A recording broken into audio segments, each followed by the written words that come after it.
All right, so let's go over some genetic terminology. This right here will build on other things, so make sure you understand this because this is important to be able to do all the other things that come after this topic, right? So, genetic terminology. So, what makes these two individuals different, right? You see some similarities, but you also see some differences here. Same thing with these two guys, right? What makes them different? There are some similarities, right? They have ears, four legs, tails. So there are some similarities, but there are also a lot of differences, right? And so why is that? And then what makes this mom and the cub so similar, right? What are the things about their their makeup, right, that make them so similar to each other? And so that's what we're going to learn right now. Is like why do some things look so similar, and why do things some things look so different to one another? Right, so DNA, the name for DNA is deoxyribonucleic acid, right? So it's a lot to say, so it just gets shortened down to DNA. And that's the genetic blueprint, right? The genetics, your genetic blueprint basically means like that is why you are the way you are, why you look the way you look, why sometimes why you act the way you act, right? And half of this blueprint comes from your mom and half of it comes from your dad, right? So that is DNA, right? It's a genetic blueprint. So DNA organizes itself into chromosomes. And so usually DNA is like these long things like thread, but then it will organize itself into something that is called a chromosome. And we'll see that in a second. And genes are the various sections of the DNA chromosomes which give us various traits. So we'll see that right now. So this right here is DNA. It's like I said, it's like thread, right? It's like a long piece of thread. But DNA will wrap itself around these things called histones, and it will turn into this thing called a chromosome, right? And so a chromosome, and here you can see A, T, C, G, right? So this is a DNA, and it turns into a chromosome. And one side right here is just like it starts off as one, like you see right here, there's just one, but then it ends up doubling before like it's going to split into two. So it's got to double up. So it goes from looking to a line to looking like this X shape right here. Right. And one of these little things is called a chromatid, and the other one is called a chromatid also. But these are your chromosomes right here, right? And humans have 23 pairs of chromosomes. So 23 pairs means we have 46 chromosomes. Right, so here you see a gene. This is what I was talking about, right? This is one chromatid right here. So at first you just have one that looks like this, but then this is going to have to split in half later. So then you get two of them side by side that makes it look like an X, right? But these little striped things right here, these are genes, right? And these genes, that, like it says right here, it's a segment of DNA that codes for a specific trait, right? So it's made up of DNA, but again, it's wrapped up really tight around these things called histones, and it makes this shape. And it is what determines the traits, right, of a person. So some of these genes are for like eye color, some of them are for hair color, some of them are for different things that make up what a person looks like. And like it says right here, this isn't an accurate example. It's just used to illustrate a point, right? So in science, it's if we were to show like what a real gene looks like, it would just look so confusing. So we use these models to kind of make it look a little bit simpler. And like it says right here, gene for height, gene for eye color. And sometimes there's multiple genes that have a trait for just like one thing, right? So sometimes eye color could have like two or three different genes for just eye color, right? And where are genes located? On the chromosomes. So here you have your chromosomes, and the genes are just on those chromosomes, right? So remember this because this is what it all builds on. It says the instructions are coded in the DNA as genes. Genes are located in the chromosome. So just remember those things. And as I mentioned earlier, in humans, we have 46 chromosomes, right? 23 pairs. And you see them all right here, right? They're all numbered. And then the 23rd pair is the sex chromosome. That is what determines whether someone is male or female, right? And so XY, if you see an X and a Y, that means male. If it's an X next to an X, that means female. So these are the chromosomes of a male, right? And 23 chromosomes come from the mother, 23 chromosomes come from the father. And so heredity are just characteristics an organism receives from their parents, right? So if you are, have brown hair and your dad had black hair and your mom had brown hair, chances are you got that brown hair from the parent that has brown hair, right? And genetics is just the study of heredity, right? So we just want to know what gets passed down from one parent to another, and the baby or the whatever kid the parents have is called the offspring, right? So you have parents and you have offspring. And this is really important, especially when people are trying to like discover like genetic diseases and things like that that are passed down from parent to offspring. All right. So this is really, really important right here. Phenotype. Phenotype is traits you can see with your own eyes. And I always remembered it like phenotype, like it says right here, physical appearance, right? So they start with PH, PH. Phenotype is just a physical appearance of something. And the example is hair color, eye color, skin color. So if someone's phenotype, if you see someone with brown hair, brown eyes, and light skin, that is the phenotype of the person. In this case, right here, the phenotype is eye color, right? So there's all these different eye colors. That is the phenotype of this person's eye, right? And phenotype is like in this example right here. So list some of Grogu's phenotypic traits, right? And here you see the word phenotype again. Phenotypic traits is just what does it look like, right? And so you could say like there is a little bit of hair on the top of Grogu's head. Grogu has black eyes. Grogu has long pointy ears, right? He has green skin. So these are all phenotypic traits. It's physical characteristics.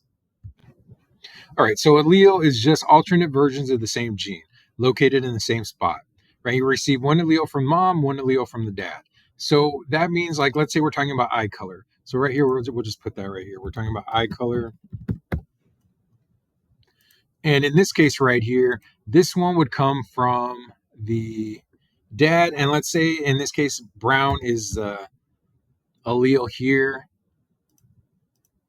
And then down here, let's say the mom has green eyes, right? The dad up here has brown eyes.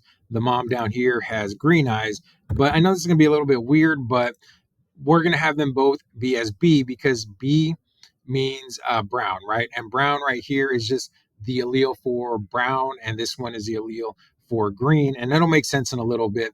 But basically, what it's saying is that you have one gene that comes from the dad and one from the mom, right? So it's the same thing. It's a gene for eye color, but one is for brown and one is for green, right? That's what it means by alternate versions of the same gene. Right, so here, genotype, and we'll get back to that big B, little b right now, right? You can even see it down here. So genotype is the genetic makeup of an organism, right? So that's just basically what alleles does it have. And in this case right here, right, we had big B, little b being the alleles for eye color. In this one right here, the genetic makeup of this organism is big B, little c, right? And it shows a combination of alleles. Codes for phenotype are big C, little c equals curly hair, right? And that's kind of what we were saying earlier. Big B, little b means brown eyes, right? So, example, big C, little c is a genotype for the phenotype, the visible trait, curly hair. And again, that kind of is a little bit confusing. But remember, CC is a genotype, right? That's the genes that are there. But phenotype is physical characteristics, what it looks like. So here you see the genotype, big B, little b. And whenever you see this word right here, or this three letters, homo means same, right? So homozygous means they're the same, right? Big B, big B.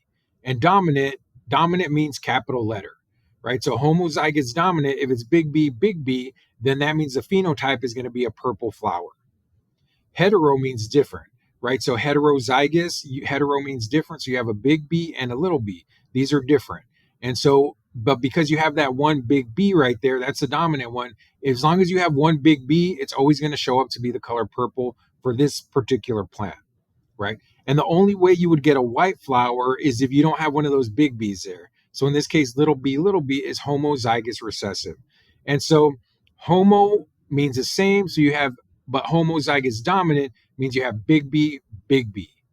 Homozygous recessive means little, right? So homozygous recessive, homo same, recessive is little, little, right? And if you don't have a big B there, then your flower will be white like this. Right, so back to this genotype. Again, alleles means you have the alternate version of the same gene. So in this case, it is going to be homozygous dominant because you have big B, big B. Again, homo means same, right? So big B, they are the same.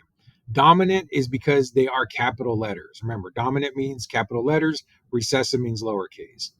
And so homozygous B, that means the wings are normal, right? So in this case, heterozygous, that means hetero means different, right? And so hetero because you have a big B and a little b.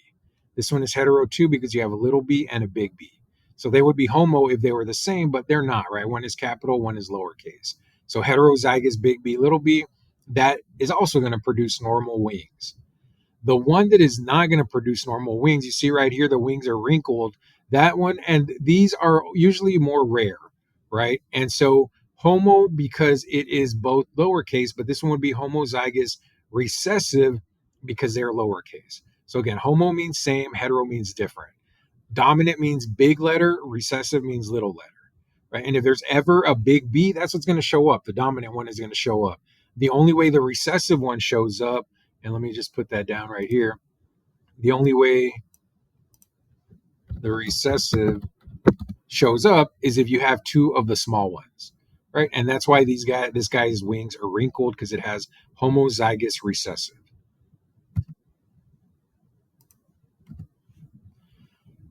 Right, so here it says label each of the following as either phenotype or genotype.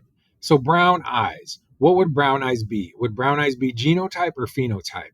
So ask yourself, is this a physical characteristic? Yeah, it's a physical characteristic, right? You would say this person has brown eyes. You couldn't tell if a person what their genotype is, right? You couldn't look at them and just know that their genes are homozygous dominant, homozygous. You can't do that, right? So if you're talking about a phenotype, you're talking about physical description or characteristics. So in this case, brown eyes would be a phenotype right here. In this case, these are the genes, right? Genotype. So if you see big A, little a, remember, hetero, because one is big, one is little, heterozygous. And whenever it's heterozygous, you don't have to say dominant or recessive because you have one of each, right? So it wouldn't make sense to say homozygous dominant, or sorry, heterozygous dominant or heterozygous recessive, because you have one of each. So as long as you say heterozygous, you know that you have one of each, right? And so this would be genotype. Round face. So round face is a physical characteristic. So round face would be over here for the phenotype. Physical characteristic, phenotype. All right. Big T, big T. So big T, if they are both the same, that is homozygous. And because they're capital, remember, capital means dominant. So homozygous dominant. So that would be genotype. Little k. So these are the genes, right? Genotype. And because they are both the same, it is homozygous. But because they're lowercase, it is homozygous recessive. So detached earlobes, right? Detached earlobes is a physical characteristic of a person. And so detached earlobes would be phenotype. And then straight hair, also a physical characteristic, which you can see with your own eyes, and that would be a phenotype, right? Straight hair. So again, genotype are like the genes, homozygous dominant, homozygous recessive, or heterozygous, and then phenotype is just the physical description of a person or a thing. Right. So, and this is, I've been using these terms already, dominant and recessive. So this is just kind of a little bit of a repeat, which is always good, right? That's a good way to learn. But the dominant allele is represented by a capital letter. Determines the phenotype, right? So example here is C. So in this case, the dominant allele, you see purple, a purple flamingo and a pink flamingo.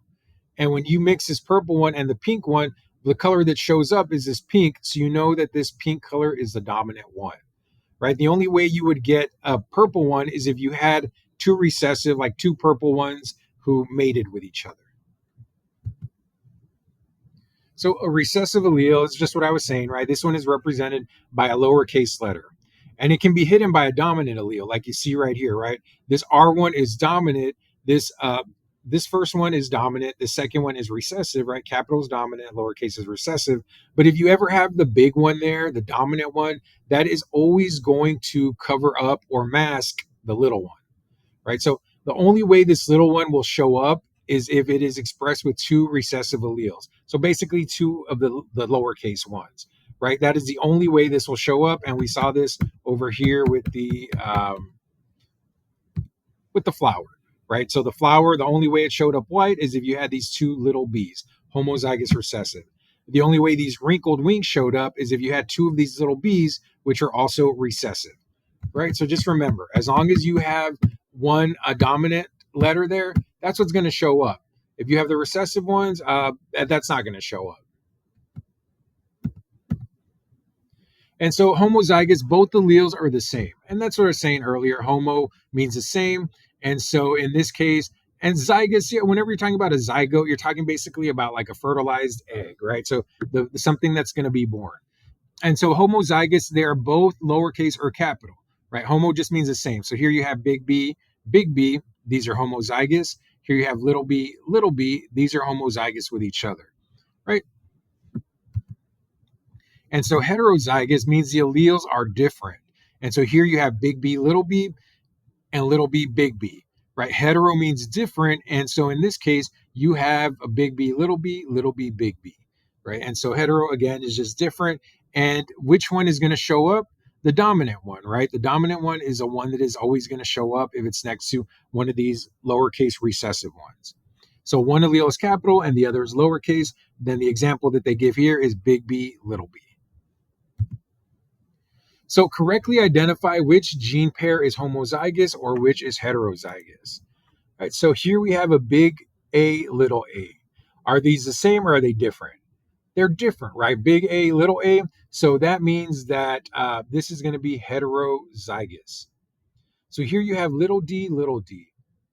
These are lowercase, but the important thing is, are they the same or are they different? They are the same here, so these are homozygous. And because they are little, they're considered recessive. Here you have, are they the same or different? They're different, right? You have a big K and a little k. So because they are different, they are heterozygous, right? And remember, if they're heterozygous, you don't need to say dominant or recessive because you have one of each. Asking right here, is this the same or different? These are different. You have a big T and a little t, so these are heterozygous. Whoops. This one right here, big R, little r, are they the same or are they different? They're different, right? A big and a small, that means they are heterozygous. So these two F's, are they the same or different? They're the same, right? They're both lowercase f's, so these are homozygous, but because they're lowercase, we'll call them recessive.